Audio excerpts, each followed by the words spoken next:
So thank you for joining us today for the Nonprofits and Faith-Based Workshop.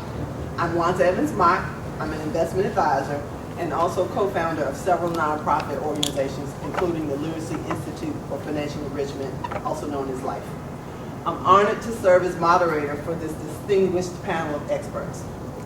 Our focus for today is accelerating capacity to strengthen efficiency and sustainability. Even before COVID substantially changed the way we live, capacity building for nonprofit organizations and faith-based institutions has always been important for building institutional sustainability.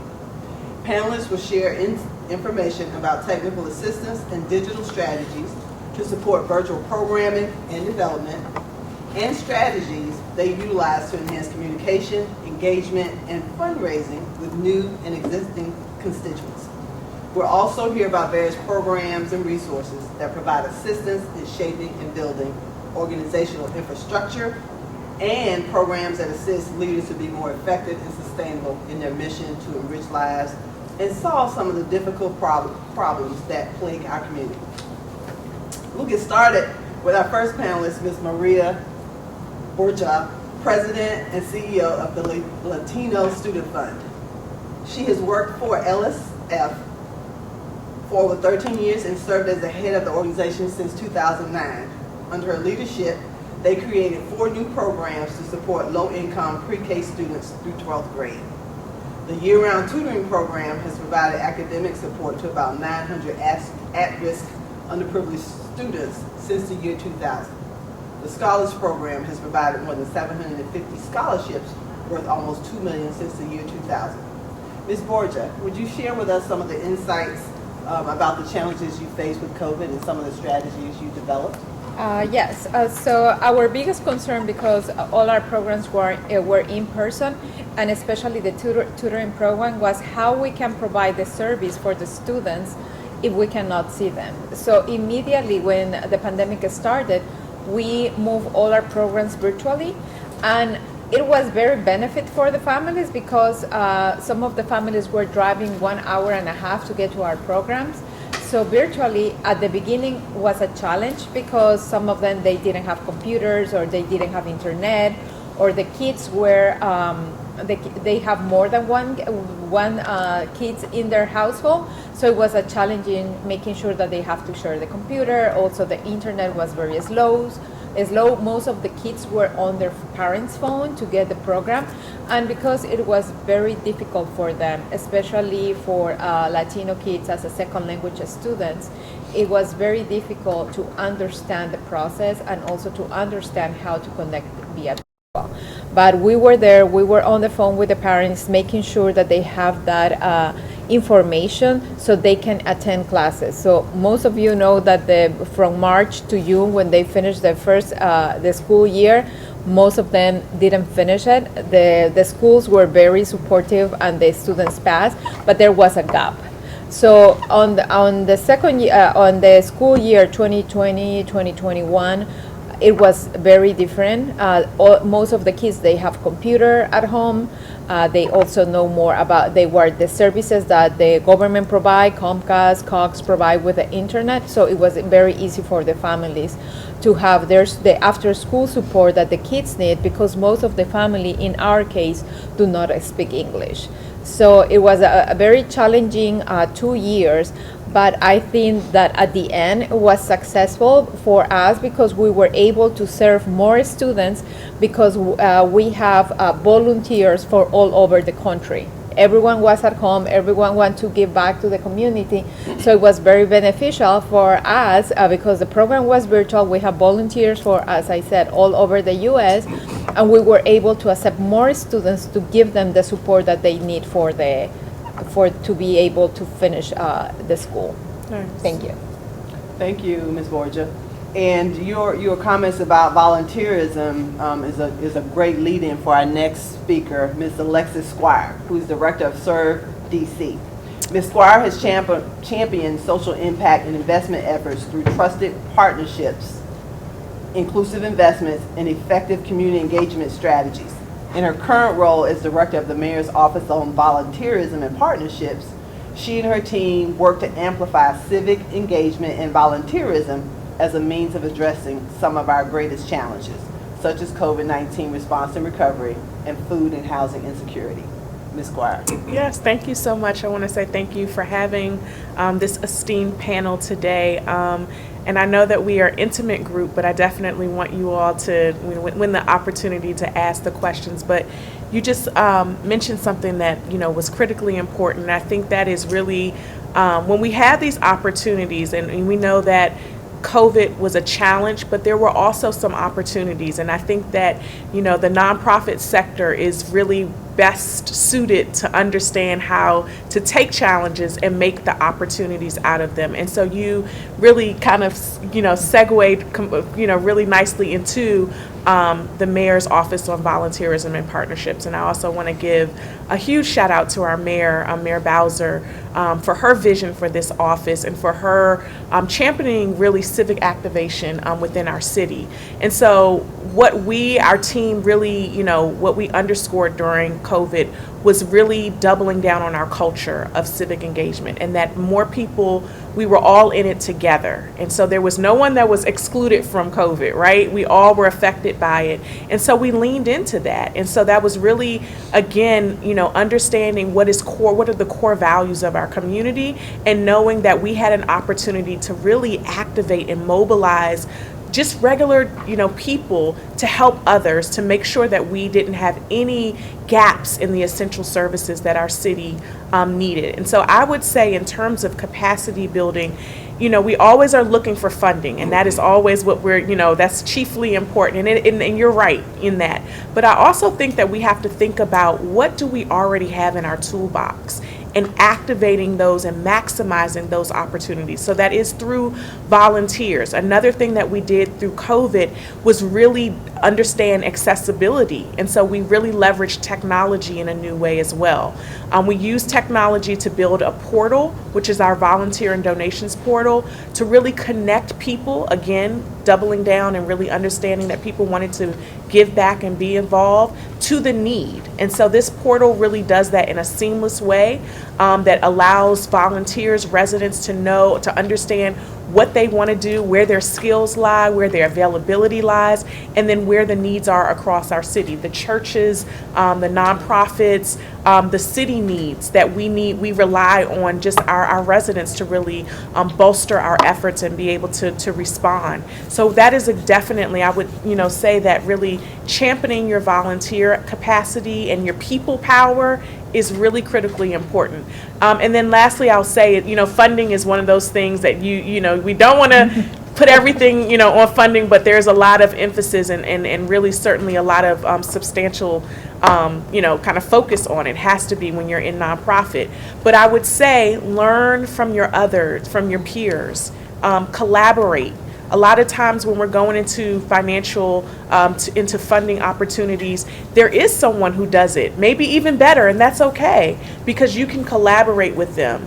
But that is another way that we, really worked with our residents to understand what funding opportunities are there. We do a bi-weekly funding alert where we are sharing with nonprofits per focus area what funding is available. So that's another thing. So I would say, if there were 3 buckets, it would be the people power and really understanding your capacity with people and volunteers and civic engagement, certainly technology, and making sure that you are maximizing technology, and then partnering and information sharing. So those are the 3 things that stick out to me.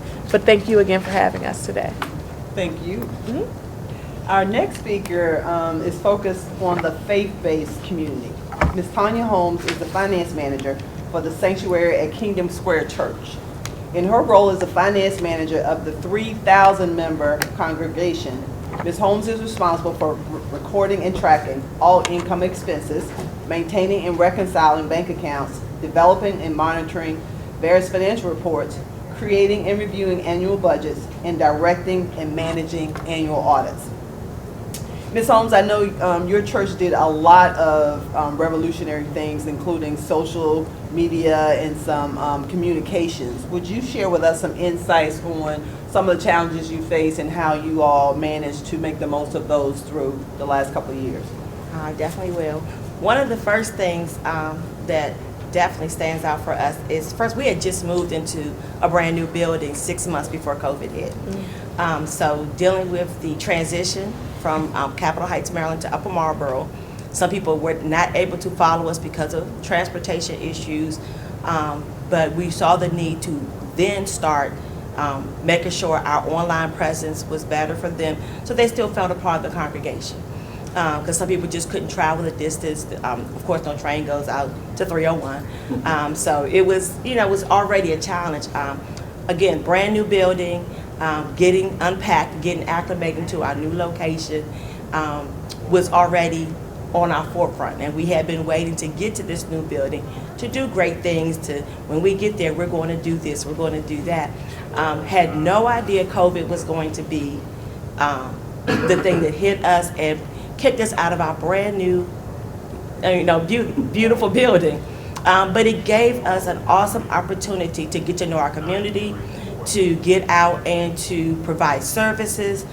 We started with the meals that were prepared already. We started doing other food drives, and it caused us to be the church that God created us to be. We started our missions ministry automatically. Under our pastor's leadership, just got out and started trying to meet the need of the people in our community. Some we had just were meeting for the first time. Some that didn't know, they were waiting to see what this church was going to be, that was coming to this new area. And I believe it definitely was God ordained that all of this happened, because it got us outside of our walls and we were outside. We were meeting the needs. We got to not only feed the community, but just meet some of the other needs. We started doing programs where we were able to financially help out some of our congregation as well as other people. We did lunches for some of the first responders, and it was just a great opportunity. And as far as reaching and staying in contact with our members, of course we had to up our audio-visual techniques and everything. So you're worshiping online every Sunday, which everybody said you're going to Bedside Baptist. Well, no. Now everybody is doing Bedside Baptist. Amen. And it was different, having grown up in my church. You're going to do 1 or 2 services on Sunday. Now I get to do 1 hour, and that's and watching it online. But it afforded opportunity to not only do that, but to watch other congregations and what they were doing. I loved it. My brother pastors in Roanoke, so I got to watch him every Sunday. So it was different to worship, a different way of worshiping, but that's not the total basis for the church. We're supposed to get out and do the mission work and to minister to other people. Keeping in contact with our congregation was very key. We had conference calls. Zoom, which I had never used before, was a great tool to stay in contact with your smaller groups. To do ministry meetings still, because you wanted people to still feel they were important to the church and that they still had a place, that we cared about them. We stayed in contact with all of our members, whether those that were going in and out of hospitals, ministering to those who lost family members from the pandemic. That was a major piece, our bereavement ministry, reaching out to them, because everyone wasn't able to have a full, experience, the homegoing experience. So it allowed us the opportunity to be more personal, intentional on what we did as a ministry. I think it really helped us to grow our people into, again, the people God called us to be. If you follow Jesus's life throughout the Bible, you know that he was very rarely in the temple. He was out amongst the people. And I thought that was a great thing. We did other things.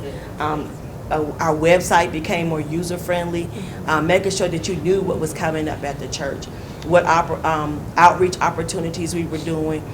We tried to keep as many ministries active as possible. Of course, again, funding. So you have to definitely have different ways for people to give. Your seniors are going to mail you a check every month at the first of the month. So we're checking mailboxes.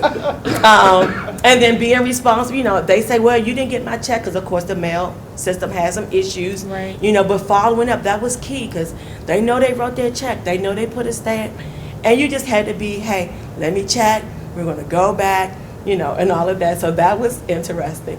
Online giving is very key. It costs because, of course, your data processing, but on the flip side, it gave everybody an opportunity to continue to give, whether through our website, through Give-the-Fi, which is an awesome app.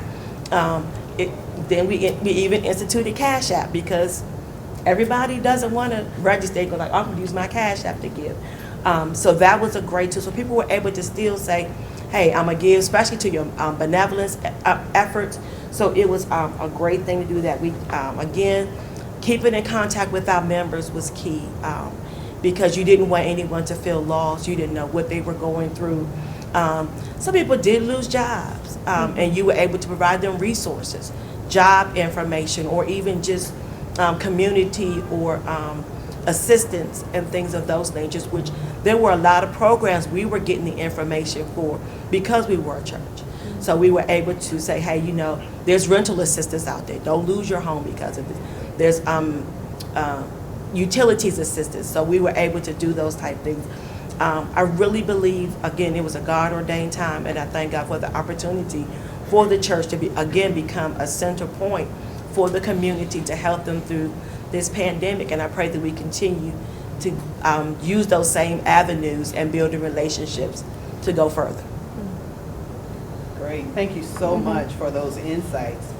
Our next panelists will focus on some of the housing, and I think for a lot of individuals, we underestimate the importance of housing.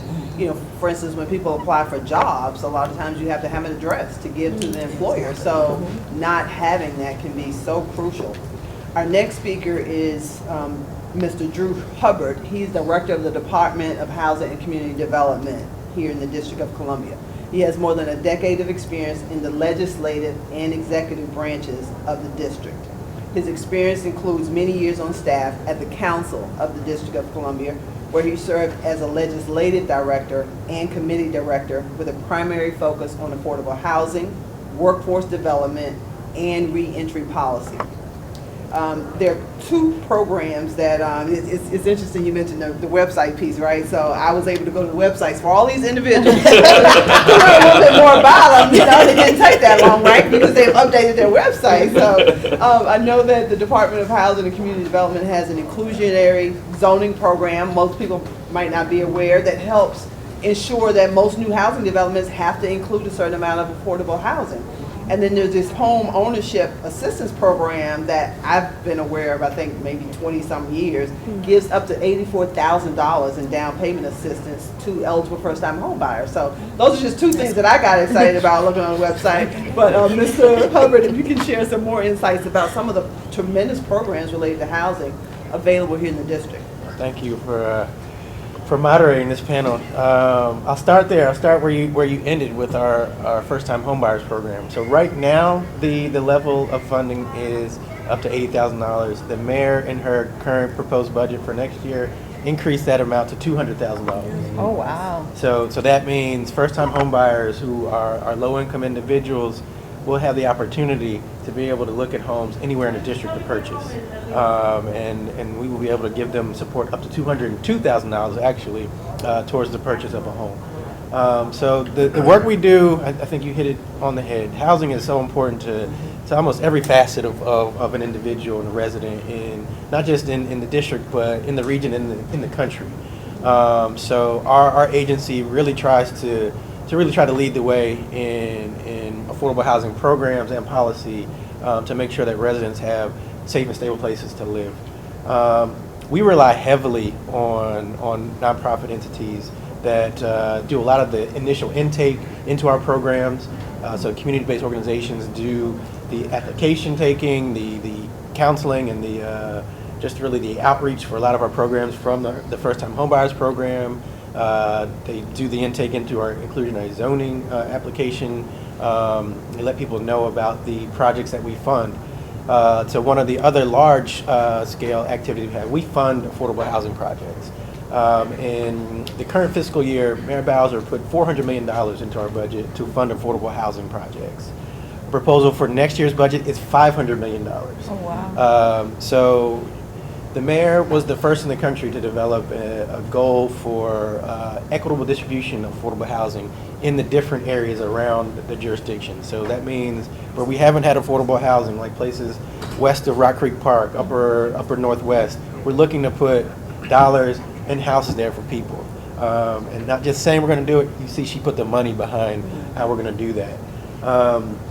But, you know, I think in talking about kind of how COVID affected everything, I'm sure just like me, a lot of you thought when things first shut down for COVID, like, oh, it's going to be 2 weeks, 3 weeks, and we'll be back. And of course it was not. Here we are, 2.5 years later. One of the things that we had to think about was government service delivery. A lot of it is in person, right? And as I mentioned, a lot of our intake and our important partnerships are with nonprofits that do that work. So as we were thinking about how we changed government delivery, we had to think about how we supported our nonprofit partners to do the same. So we actually redirected some of our federal dollars to do not only support of lost fundraising dollars, we helped them buy software, hardware, and other supports so they could keep up and kind of pivot to do more of a virtual delivery of the services that they were executing on our behalf. So, you know, it was just a changing world, and I think a couple people have said there were opportunities in this. So there are lessons that we're going to take forward about, you know, we have a segment of the population that will always want to come and do things in person, but we have another subset that have gotten used to and now will prefer to get a lot of the delivery virtually. And we have been able to build out those systems and, again, help our partners to do the same. And then I'll stop here, and I think this will segue into my good friend who will come after me. We do a lot with faith-based institutions too, and particularly around houses of worship that own land in the district. The mayor's goal is to produce 36,000 new housing units by 2025, 12,000 of those to be affordable. And so we have a faith-based initiative that we do in partnership with several groups, as well as we have dedicated money in a couple of areas. We have a program called the Oraminta Newsom Pre-Development Fund that allows faith-based and nonprofit institutions looking to develop housing to get very low interest loans to do a lot of that initial work to decide and really do engage experts to help them get a project up and running. We have another set of dollars that will be new this year that will go directly to what Mr. Bowers will talk about, so I won't steal his thunder, but we have over, at least in that area, around $2 million just in the current year dedicated towards faith-based and nonprofits who are looking to do affordable housing projects. And it's just, I'll leave it with this. We work with for-profit developers, nonprofit developers, and mission-based developers. And I always say there's no greater mission-based entity than a house of worship, because you are serving the people that we need to get to and want to get to, especially in the area of building affordable housing. We've seen it work time and time again, and whereas there are congregations out there that have already done a lot of the hard work and taken the brain damage of how to navigate this, they've paved the way, and we want to really latch on to that so that new houses of worship, not new, but houses of worship that are getting into this the first time can see their example, know that there's resources available and a path forward to how to actually engage in that area and build some of their own land to help with affordable housing in the district. Thank you so much, Mr. Hubbard. The thing that came to mind when you were just finishing your last comments is a concept. I have a business background that has come into vogue, a concept come into vogue more recently, and that's social entrepreneurship. But I think a lot of what you just talked about, moving from the for-profit commercial entities to nonprofit, not-for-profit, and mission-based organizations, I think many of those who kind of had a mentality of we're poor, we don't make a whole lot of money, we're not paying people a whole lot, but really focusing on how you partner and kind of leverage some of those opportunities that we talked about. Mr. Bowers, we were chatting earlier, and it's amazing how all things work together, right? It turns out that he has a special relationship with the pastor of Sanctuary Kingdom Square. I'll let him tell you about that, but it's amazing how some of these things happen. But Mr. Bowers is VP of Mid-Atlantic market and senior advisor, Faith-Based Development Initiative for Enterprise Community Partners. His work as vice president includes facilitating affordable housing and community development transactions and policy implementation in collaboration with public and private sector stakeholders in this metro area here in Washington, D.C. and also in Baltimore. His team works to provide access to financing, capacity building, and technical assistance to local developers, and he participates with local coalitions to advocate for increased resources for affordable housing and community development. Mr. Bowers. Thank you so much. I really appreciate it. I'll make sure to be focused and try to cover three things. Big picture, national for enterprise, talk about some DC specific things, and then I'll end with a couple of words of advice for houses of worship who may be trying to do development. So Enterprise National Organization, we're in our 40th year. We provide a range of different financing, technical services, policy work. We are also an owner-operator. Our mission really focuses on how to improve the quality of life for people using housing as a foundation for that. So historically, we've provided over $54 billion of financing, impacting about 870,000 units around the country. As was mentioned, I lead up our Mid-Atlantic office covering DC, Maryland, and Virginia. So back in 2006, we started our Faith-Based Development Initiative, and our goal was to get more units of housing and or community facilities developed on land owned by houses of worship, undeveloped or underdeveloped land. And as was said, while the program started in 2006, really the seed was planted many, many years prior. The pastor who raised me in ministry, I met when I was 7 years old, was a founding vice president of the collective banking group of Prince George's County, which is where I met as a young man coming through seminary, people like Pastor Macklin, Jonathan Weaver, Reverend Weaver, and others who were thinking about the church as a foundational point for economic development beyond the walls of the church. So fast forward, God had put me in a position at Enterprise focusing on housing. How do we get housing built in such a high cost market? Well, we know that a lot of houses of worship own the most foundational element of a real estate development deal, the real estate. And a lot of it is undeveloped or underdeveloped. So we began in 2006 trying to think about how to help houses of worship make an informed go or no-go decision.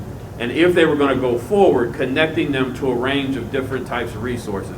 So let me use that to transition into what that cohort model looks like now, what it has evolved into, and the work that we're doing and the support we're getting from the district government, Director Hubbard, and others. We will be working by the end of the year with 29 houses of worship in a cohort model. We have 17 churches that we're working with across the city now, in a program that is supported by the Wells Fargo Foundation with money matched from the DC Department of Housing and Community Development, Director Hubbard's agency, where we are in a 3-year cohort model with these 17 churches, working to provide training, development consultants who work with houses of worship to help them navigate the ways on that, grants to help pay for market study and feasibility analysis, early recoverable grants to pay for early pre-development expenses, and then kind of ongoing technical assistance from our staff as well to walk folks, again, kind of through the process until that point where they will get connected with a development partner, a nonprofit or a mission-oriented for-profit, and even after they get connected, to walk with them there. The district put out, Director Hubbard mentioned the increasing investment from the city, put out an RFA at the end of last year, and so we competed and were selected. So we'll work with another dozen houses of worship across the city. By the time all of this is done, and we hopefully and prayerfully work with these folks, we will have over 2,000 units, we anticipate, of affordable housing across the city built on land owned by houses of worship. That's roughly 17% of the mayor's affordable goal. So it's what I call radical common sense, right? You've got these mission-aligned institutions who are sitting on all this land. So we really have continued to flesh out this cohort model. With this new cohort with 12, we'll also be working with a nonprofit, East of the River Clergy Police Community Partnership, who will also provide some assistance around zoning analysis and things related to the comp plan, so that the house of worship, our goal is to provide really a comprehensive array of services, financial and technical, or as I like to call it, dollars and cents with an S, intellectual and financial capital, to help them along the way. So the last thing I'll do is say two last things. Well, preachers get 3 last words, so I'll use 2 and hold 1 in my pocket. I'll hold 1 in the pocket. So one thing is that it's really, it's an important piece for us to really think of this as a movement. We really are trying to build a movement around the country. Wells Fargo Foundation gave us enough money to do a 5-year commitment. We are doing work now in New York, Atlanta, Miami, Seattle, Baltimore, and Washington, D.C. We're talking also to folks working with Detroit, Denver, New Orleans, around this. So really more and more people are seeing what this really does make sense.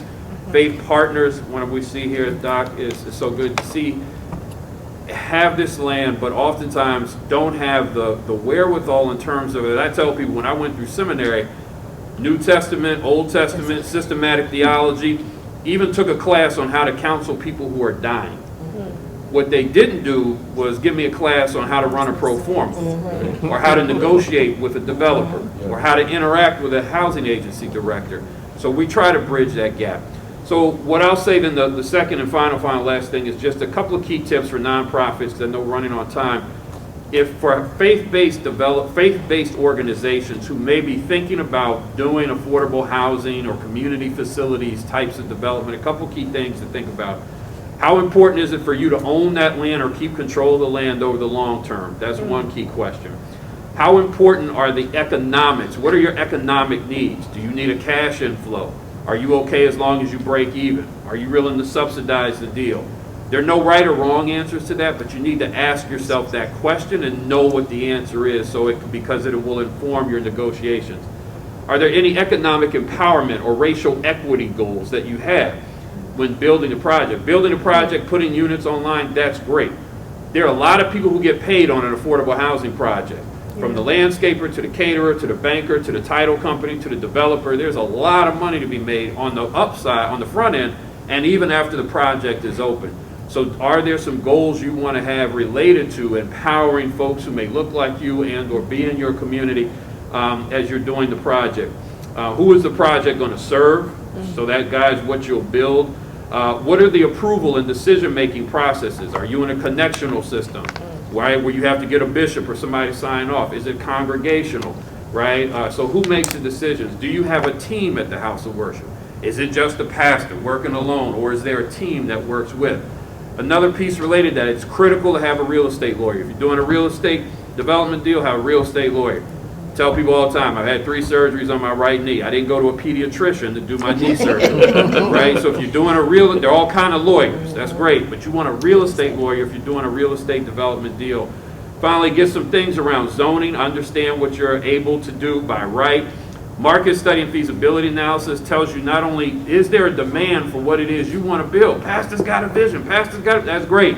But does anybody want what it is that you want to build? So that's important to understand.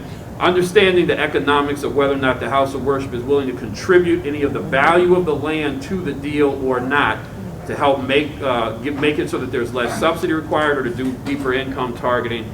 And does the church have a nonprofit or not that plans to be a part in the development? Because that then influences how you do things like joint venture partnerships and the infrastructure you need to have for your nonprofit. We've seen groups, I say a lot of churches have a nonprofit that is really a paper nonprofit.